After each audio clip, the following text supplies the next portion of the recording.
ഭാരതാംബ ചിത്ര വിവാദത്തിൽ വിട്ടുവീഴ്ച വേണ്ടെന്ന നിലപാടിൽ ഉറച്ചു നിൽക്കുകയാണ് ഗവർണറും സർക്കാരും. ഭാരതാംബയുടെ ചിത്രം മാറ്റാൻ സാധിക്കില്ല എന്നാണ് രാജ്ഭവന്റെ നിലപാട്. ഇതോടെ സത്യപ്രതിജ്ഞ ഒഴികെ ഇനി രാജ്ഭവനിൽ സർക്കാർ പരിപാടികൾ നടക്കാനുള്ള സാധ്യത കുറവാവുകയാണ്.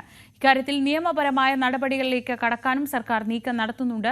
ഇത് സംബന്ധിച്ച് നിയമ സെക്രട്ടറിയോട് സർക്കാർ നിയമോപദേശം തേടി. അതേസമയം മന്ത്രി ശിവൻകുട്ടിയുടെ പ്രോട്ടോകോൾ ലംഘനത്തിൽ രാജ്ഭവൻ കൂടുതൽ നടപടികളിലേക്ക് കടക്കില്ല എന്നാണ് വിവരം.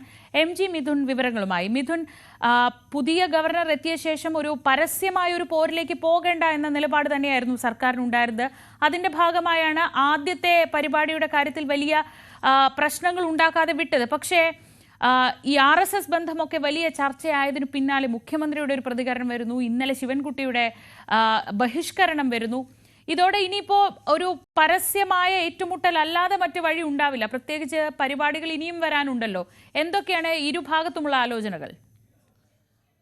ശ്രീയ, തീർച്ചയായും അത്തരത്തിലൊരു പരസ്യമായ ഏറ്റുമുട്ടലിലേക്ക് കാര്യങ്ങൾ പോകാനുള്ള സാധ്യതയാണ് നമുക്ക് കാണാൻ സാധിക്കുന്നത്. കാരണം നിലപാട് കടുപ്പിച്ച് തന്നെയാണ് രാജ്ഭവൻ മുന്നോട്ട് പോകുന്നത്. ഒരു തരത്തിലും ഭാരതാംബയുടെ ചിത്രം രാജ്ഭവനിൽ നിന്ന് മാറ്റില്ല. ഇനി നടക്കാനിരിക്കുന്ന പരിപാടികളിലെല്ലാം തന്നെ ഈ ചിത്രം അവിടെ തന്നെ ഉണ്ടാകുമെന്നുള്ള ഒരു നിലപാട് രാജ്ഭവൻ വ്യക്തമാക്കുകയും ചെയ്യുന്നു. ഇതോടെ സർക്കാർ തലത്തിൽ രാജ്ഭവനിൽ വെച്ച് നടത്തേണ്ട ചില പരിപാടികളുണ്ട്. അത്തരത്തിലുള്ള പരിപാടികൾ ഒഴിവാക്കാനുള്ള ഒരു ആലോചനയിലേക്കാണ് ഇപ്പോൾ സർക്കാർ നീങ്ങുന്നതെന്നാണ് നമുക്ക് മനസ്സിലാക്കാൻ സാധിക്കുന്നത്. അതായത് സത്യപ്രതിജ്ഞ ചടങ്ങ് ഒഴികെയുള്ള മറ്റ് ചടങ്ങുകളിൽ ഒന്നും തന്നെ ഇനി രാജ്ഭവനിൽ വെച്ച് നടത്താൻ സർക്കാർ ഇനി തയ്യാറായേക്കില്ല. ഇത് സംബന്ധിച്ചുള്ള നിയമോപദേശം ചീഫ് സെക്രട്ടറി തന്നെ തേടുകയും ചെയ്തിട്ടുണ്ട്. അതായത് അതിൽ പ്രധാനമായും ചോദിച്ചേക്കുന്ന ചില കാര്യങ്ങൾ ഇതാണ്. അതായത് രാജ്ഭവനിൽ പരിപാടിയിൽ എന്തൊക്കെ ചിഹ്നങ്ങൾ വെക്കണമെന്ന പ്രോട്ടോകോൾ ഉണ്ടോ, ഒപ്പം തന്നെ മന്ത്രിസഭയ്ക്ക് ഇക്കാര്യത്തിൽ ഉപദേശം നൽകാനാകുമോ എന്ന് വ്യക്തമാക്കണം തുടങ്ങിയ കാര്യങ്ങളാണ് ഈ നിയമോപദേശത്തിൽ ലോ സെക്രട്ടറിയോട് ചോദിക്കുകയും ചെയ്തിരിക്കുന്നത്. ഈ നിയമോപദേശം ലഭിച്ചതിന് ശേഷമായിരിക്കും തുടർ നടപടികളിലേക്ക് സർക്കാർ കടക്കുക എന്നാണ് നമുക്ക്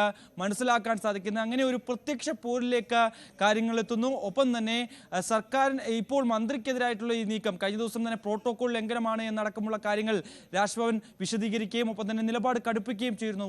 ഗവർണറെ അധിക്ഷേപിക്കുന്ന ഒരു നടപടിയാണ് മന്ത്രിയുടെ ഭാഗത്തു നിന്നുണ്ടായത് എന്നടക്കമുള്ള വിമർശനം രാജ്ഭവന്റെ ഭാഗത്തു നിന്നും ഉയർന്നു വരികയും ചെയ്തു. പക്ഷേ തൽക്കാലം മന്ത്രിക്കെതിരായിട്ടുള്ള ആ നടപടി അല്ലെങ്കിൽ അക്കാര്യം ഇവിടെ തന്നെ നിർത്തുക എന്നുള്ള രീതിയിലേക്കാണ് രാജ്ഭവൻ മുന്നോട്ട് പോകുന്നത്. കൂടുതൽ പ്രതികരണത്തിന് തയ്യാറല്ല എന്നാണ് നമുക്ക് ഇപ്പോൾ ലഭ്യമാകുന്ന വിവരം. അതേസമയം ഇത് മുഖ്യമന്ത്രിയെ ഇക്കാര്യം രേഖാമൂലം ഗവർണർ അറിയിക്കുമോ എന്നുള്ളതാണ് നമുക്ക് അറിയേണ്ടത്. അങ്ങനെയെങ്കിൽ ഭരണഘടന ചൂണ്ടിക്കാണിച്ചുകൊണ്ട് നയപരമായിട്ടുള്ള കാര്യങ്ങൾ ചൂണ്ടിക്കാണിച്ചുകൊണ്ട് ഇക്കാര്യത്തെ മറികടക്കാനായിരിക്കും സ്വാഭാവികമായും സർക്കാർ ശ്രമിക്കുക എന്നുള്ളത് തന്നെയാണ്. എന്തായാലും ഒരു നിയമവശത്തിലൂടെ നിയമോപദേശം ലഭിച്ചതിന് ശേഷം തുടർ നടപടികളിലേക്ക് കടക്കാൻ സർക്കാർ ആലോചിക്കുന്നു. അതേസമയം ഒട്ടും പിന്നോട്ടില്ല എന്ന ഗവർണർ നിലപാട് വെക്കുന്നു. അങ്ങനെ ഒരു ഇടവേളയ്ക്ക് ശേഷം ഗവർണറും ഒപ്പം തന്നെ സർക്കാരും തമ്മിലുള്ള പോര് അതിരൂക്ഷമായി മുന്നോട്ട് പോവുകയാണ്.